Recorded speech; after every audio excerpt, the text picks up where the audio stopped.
Non stavamo più nella pelle, ma l'attesa è finalmente terminata. Tra non molto assisterà. For today's episode, we have one of the biggest and most anticipated matches in Italian football, il Derby della Madonnina. AC Milan hosting Inter in the return derby on Matchday 28 of the Serie A season. For this simulation, I'll be using eFootball 26, the football simulation game I've been playing the most since 2023, when AC Milan signed a partnership with Konami to be officially represented in the game. I giocatori forgiano la propria leggenda nelle cronache di queste due società sull'incudine del derby, che forse più di tutti gli altri in Italia alimenta l'immaginario collettivo di un popolo. As simulated in this gameplay, against Inter, AC Milan played with their usual 3-5-2 formation, with Milan in goal, Tomori, De Winter and Pavlovic in defense, Saelemaekers, Fofana, Modric, Rabiot and Estupinian in midfield, and the pair Pulisic and Leao in attack. In terms of team play style, I'll be using long ball counter, the style that most closely resembles the real-life tactics of Allegri. That being said, let's talk boots on the pitch. Generally speaking, it was a good performance by Milan in the derby. In the first half especially, the team did very well to keep Inter pinned back and not allow them time on the ball. This is interesting because throughout this entire season, this is something Milan has rarely done. Even against weaker teams, Milan tends to give possession to the opponents and wait, pressing rarely and mostly in their defensive third. According to Allegri, maintaining a high defensive line and pressing for long periods consumes a lot of energy, and as the minutes go by, it can open you up to mistakes.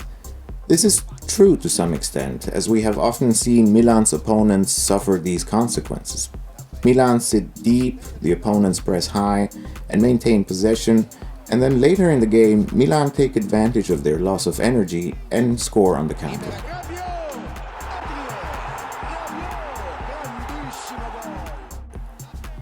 Indeed, even after the derby on Sunday, Allegri stated that Milan could only afford to press high during the first half, while sitting deeper and being more patient in the second half.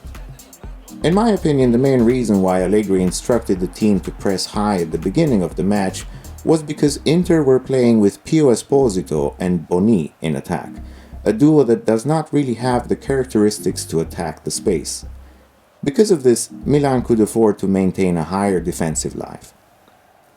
After scoring the first goal, Milan returned to their typical style. More passive, sitting deeper, yet remaining very solid defensively, protecting the area and not giving away space. In the end, this forced Inter to rely mainly on crosses from the wings rather than combinations or through balls through the middle. So, although it was a match of two different halves, Milan's performance was quite convincing compared to what we have been used to this season, and the hope is that moving forward, Milan will display this approach a bit more often.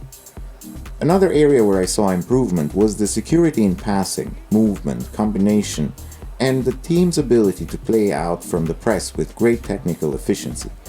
This also reflected the high level of confidence and motivation, as in midfield, Modric, Rabiot and Fofana won almost all their duels against Inter's midfield. In my view, this made all the difference, and the game was primarily won in the midfield battle.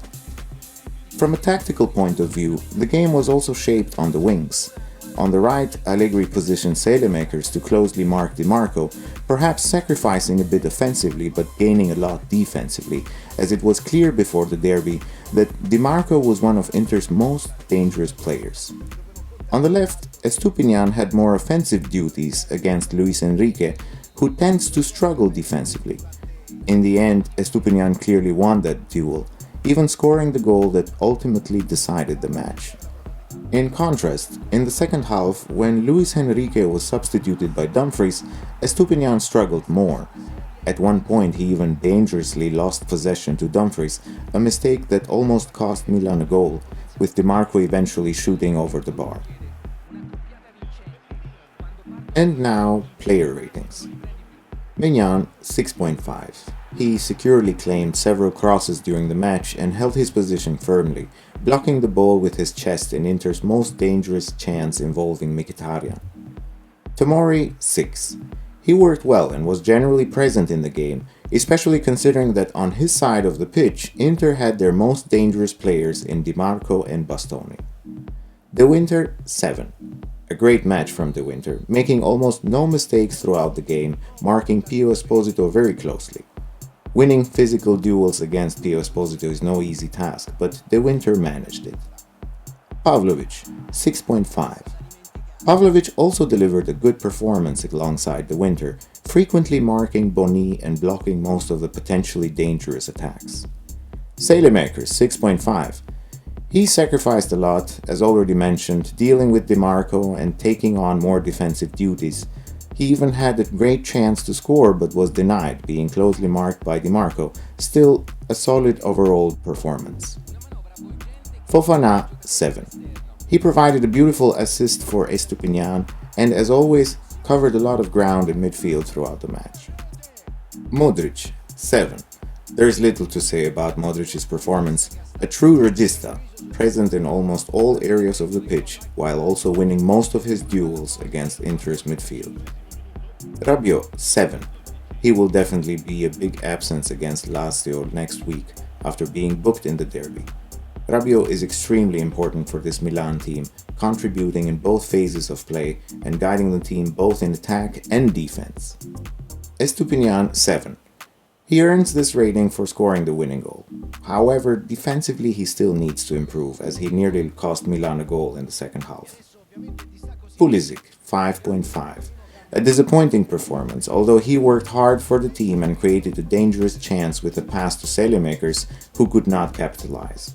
Perhaps he's not yet at his best physically, but I think the main issue is that he struggles to link up with an attacker like Leao. He likely needs a more traditional center forward alongside him. Leao 5. He struggles as a center forward and was largely absent against Inter.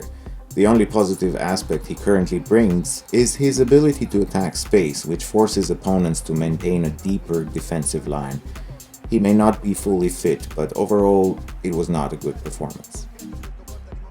Substitutes Nkunku, Füllkrug and Ricci all deserve a 6 for entering the game with the right attitude, being active and helping to defend the lead. With Milan currently sitting second, this derby win reduces the gap to league leaders Inter to just 7 points. Many believe that with 10 matches still to go, the Serie A title race is far from over. Next week, Milan face Lazio in Rome, a tough match that I'll be recreating right here on Boots on the Pitch. What do you think? Can Milan maintain this strong run? Or is Inter too far ahead to catch? The simulation has now come to an end, so I'll leave you with the match highlights. Thanks for watching Boots on the Pitch, and I'll see you in the next one.